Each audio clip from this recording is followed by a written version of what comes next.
valeur. Tu peux être célibataire, mais tu te respectes. Et tu as, les gens t'honorent peut-être plus qu'une femme mariée.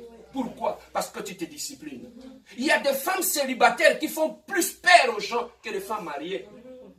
Il y a des femmes célibataires qui ont plus de l'honneur, même que les femmes mariées. Pourquoi? Parce que ce sont des femmes qui sont disciplinées. Et aujourd'hui, chez nous, les gens de Lingala, qu'est-ce qu'on dit? Moi, si on a ma père, mais la plupart du temps, quand on voit que cette femme-là, elle est difficile. Les femmes difficiles chez nous, vous savez, c'est quel genre de femmes? Ce sont des femmes de principe. Oui. Quand tu es une femme de principe, les hommes peuvent fuir cela. Mais les femmes de principe, ils sont difficiles pour que l'homme puisse venir faire de bêtises chez elle. Pourquoi? Parce que c'est une femme de principe, elle sait ce qu'elle veut dans la vie. Elle ne peut pas battre. Une femme qui s'est disciplinée toute sa vie, elle ne peut pas. Ce n'est pas parce qu'il faut se marier que tu dois accepter n'importe quel aventurier. Amen. Amen. Hein? Tu es une femme de principe, marie-toi avec un homme de principe aussi. Est-ce que je peux avancer? Est-ce que quelqu'un est venu ce matin? Donc nous devons nous discipliner, même à l'église, la compassion. Nous voulons bâtir une grande église. Nous devons commencer par nous discipliner. Aujourd'hui. Tu veux devenir un grand pasteur, tu dois commencer par te discipliner aujourd'hui. Il y a des disciplines qui feront en sorte que tu puisses devenir grand. Amen. Hein? Donc la discipline, c'est quelque chose de très important dans la vie d'un enfant de Dieu qui veut réussir dans toutes sortes de projets qu'il veut accomplir. La troisième, nous sommes rendus au troisième point.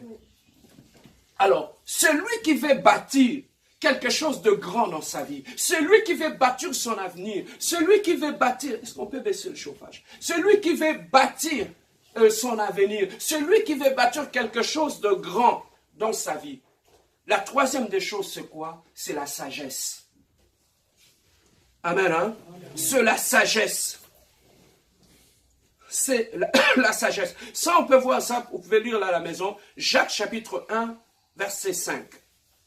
Jacques chapitre 1, verset 5 nous dit ceci. Si quelqu'un d'entre vous manque de sagesse, qu'il la demande à Dieu, qui donne à tous simplement et sans reproche, et il lui sera donné. Amen. Amen. Alors, la Bible nous demande la sagesse, où est-ce qu'on peut l'acquérir? Si tu veux réussir dans ta vie, à bâtir ta vie, à bâtir ton mariage, à bâtir tout ce que tu veux bâtir, tu as besoin de la sagesse. Papa, tu ne peux rien bâtir dans la vie sans la sagesse. Tu ne peux rien bâtir dans ta vie si tu n'es pas, il te manque la sagesse. Amen. Hein? Alors, la sagesse, on va voir ça plus tard. Peut-être tu peux lire ça à la maison. Dans Proverbes chapitre 8, verset 11. Écris, tu vas méditer ça à la maison. Proverbes chapitre 11, verset 8. Proverbes chapitre 8, verset 11 nous dit ceci. Car la sagesse vaut mieux que le père. Elle a plus de valeur que tous les objets de prix. Moi, la sagesse, j'ai pour demeure le discernement. Et je possède la science de la réflexion. Pourquoi celui qui veut bâtir doit utiliser la sagesse? On nous dit ici, dans la sagesse, on trouve la réflexion. Amen. Hein? Donc celui qui bâtit sa vie, c'est quelqu'un qui réfléchit. Celui qui réfléchit, c'est celui-là qui peut bâtir sa vie. Celui qui réfléchit, c'est celui-là qui peut bâtir un couple erré. Celui qui réfléchit, c'est celui-là qui peut bâtir son avenir. Parce que, bien aimé, la vie n'est pas un jeu. La vie est un combat. Amen. Alors, lorsque la vie est un combat, il faut savoir se battre. Pour te battre, tu dois réfléchir. Les gens qui ont réussi, ils ne sont pas allés voir le marabout. Ils ont utilisé ce que je suis en train de partager avec toi ici. Amen. La réflexion. Vous savez pourquoi il y a beaucoup de problèmes? Je prends l'exemple de nos couples. Beaucoup de couples, les gens ne réfléchissent pas. L'essentiel que je me suis marié, j'ai trouvé un mari, j'ai trouvé une femme, c'est fini. Je reste là, je prépare les foufous et je fais les enfants, c'est tout. Quand tu vas voir beaucoup de couples, les gens ne réfléchissent pas. Écoutez même la conversation des hommes et des femmes dans le couple. C'est très difficile d'écouter un homme et une femme qui s'assoient et qui réfléchissent sur l'avenir de leurs enfants. Qui réfléchissent. Toi, tu vas aller épouser un homme et une femme qui ne réfléchissent pas. Comment tu vas bâtir un couple heureux? Parce qu'il ne réfléchit pas. Vous avez des enfants. La vie, bien aimée, est faite des décisions et des conséquences des décisions. Toute la vie, nous prendrons des décisions. Mais comment nous pouvons prendre de bonnes décisions si nous ne réfléchissons pas? Nous échouons des fois. Papa, parce que dans l'église, ce ne sont pas les démons. Quelqu'un, pasteur, ma vie ne marche pas. Tout est bloqué, pasteur. Non, il faut que tu passes à la délivrance. Il n'a pas besoin de la délivrance. Dans sa vie, il ne réfléchit pas. C'est ça qui retombe toujours dans le même erreur. Amen, hein? Amen. Il ne réfléchit pas. C'est ça qui tombe toujours dans le même erreur. Alors, on nous dit, le même cause produisent le même effet dans la vie. Tu ne peux pas espérer autre chose demain si aujourd'hui tu es en train de s'aimer la même chose que tu avais s'aimé hier. Amen. Hein? Donc, la réflexion, c'est quelque chose de très important si nous voulons bâtir notre vie. Sois quelqu'un qui réfléchit. Avant de faire quoi que ce soit, sois quelqu'un qui réfléchit. Sois quelqu'un de discipliné. Je peux vous donner un exemple. On est en train de vendre une voiture à 20 000 $.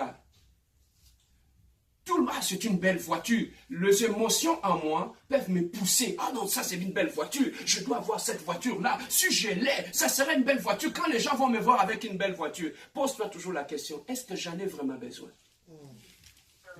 Est-ce que j'en ai vraiment besoin, cette voiture-là? Une voiture n'est pas un luxe, c'est une nécessité. Je peux avoir une voiture qui coûte 300 $. Ça peut m'amener d'ici jusqu'à Henri Bourassa. L'essentiel est que j'arrive. Et celui qui est arrivé à Henri Bourassa avec une voiture qui coûte 20 000 $, et moi, ma voiture coûte 300 $, à quoi ça nous sommes différents? Un homme prudent, c'est celui qui réfléchit sur les choses. Voilà pourquoi aujourd'hui dans l'église, on nous enseigne, il faut réfléchir.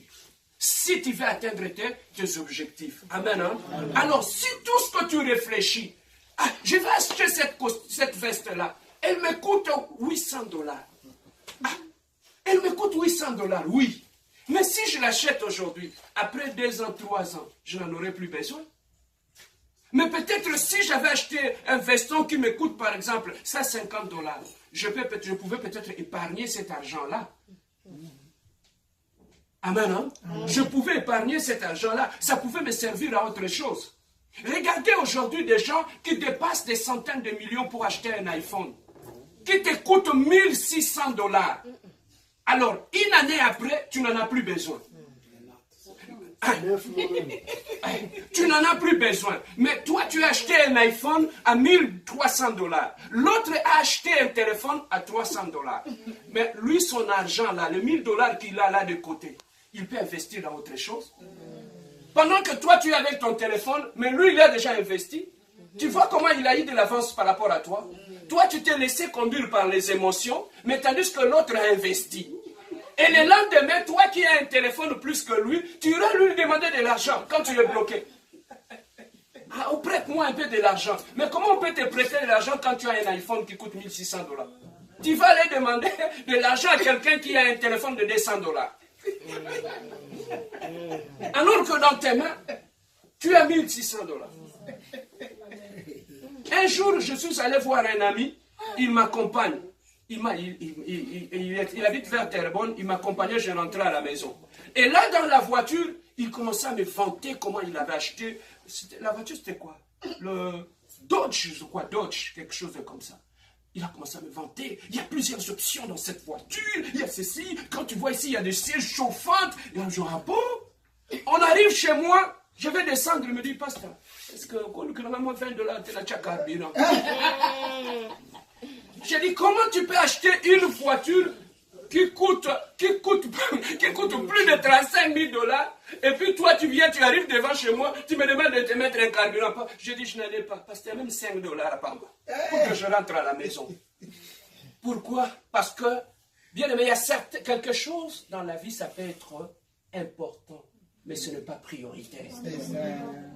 C'est important pour moi, mais est-ce que c'est prioritaire? Est-ce que j'en veux maintenant comme ça? Non, si tu veux être prudent dans la vie, avant de dépenser ou d'acheter quelque chose, pose-toi toujours la question, est-ce que j'en ai réellement besoin? Ce matin, on est allé avec Maman Pasteur à Costco. On arrive à Costco là-bas, sur la ligne là où les gens remettent leurs affaires. Tout un line-up impossible. J'ai dit, mais ces gens, ils ont acheté des choses et le lendemain, ils vont aller remettre, ils n'en ont plus besoin. Mais pourquoi ils ont acheté? Poussés par les émotions. Amen. Hein? Un homme prudent, on nous dit ici, c'est celui qui réfléchit. Donc, il faut ajouter la réflexion en toi. Ne cherche plus à prendre des décisions d'une façon emportée. C'est maintenant que tu dois commencer à réfléchir pour prendre une décision. Amen. Hein? Car la vie nous réserve beaucoup de surprises. Donc, la sagesse, c'est quelque chose d'important. Mais ici, qu'est-ce que la Bible nous dit? Celui qui manque la sagesse, qu'il fasse quoi? Qui demande à Dieu. Dieu est capable de te donner la sagesse des champions. Dieu est capable de te donner la sagesse des femmes de valeur. Dieu est capable de te donner la sagesse d'un jeune qui est brillant, qui brille. Thomas Sankara, il est devenu président en Afrique. Il avait eu, je crois, 33 ans. 33 ans. Peut-être toi, tu te dis, non, je suis encore jeune. Non, moi, dans mon cœur, je suis encore jeune. Mais à 33 ans, à l'âge que tu as, il y en a d'autres personnes quelque part qui brillent comme des étoiles. Ils peuvent accomplir beaucoup de choses. Kabila avait 9 ans. Amen. Hein? Alors, pendant que toi, tu te dis, non, je suis encore jeune, il y en a d'autres qui sont en train de réfléchir. Qu'est-ce qu'ils vont faire demain? Amen.